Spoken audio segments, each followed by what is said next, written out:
So that helps us then to think about what are the conditions under which natural supports thrive.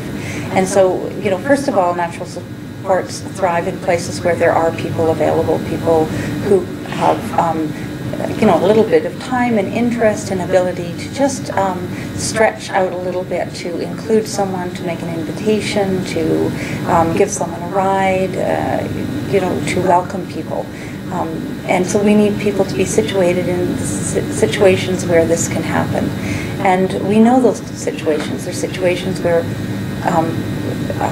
valued people like to gather in our society. There are situations when people are present again and again in those situations so that other people see them on a regular basis.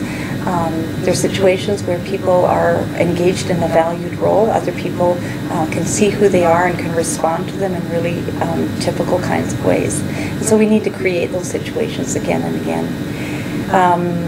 Natural supports thrive over time, and I think it's not something that we can do in a hurry. We need to take the long view.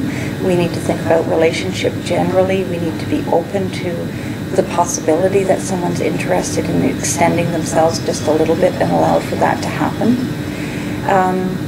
Natural supports thrive when family members are really comfortable with talking about their sons and daughters in terms of their abilities and what they have to contribute and who they are in positive ways, rather than focusing on their disabilities or the things that they cannot do. When families talk about the possibilities for their son or daughter, other people that they're talking to can imagine how they might extend themselves just a little bit. And then natural supports thrive where we really pay attention to who this person is, what contribution they might have to make, and where that contribution might be placed.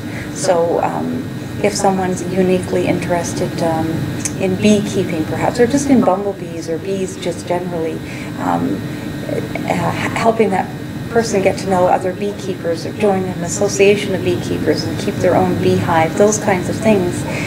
It would be very natural for the people in that situation to extend welcome, to offer advice around keeping their hive, and those kinds of things. So when we focus on the contributions of people and find a place to give those contributions, I think that's also where natural supports can thrive.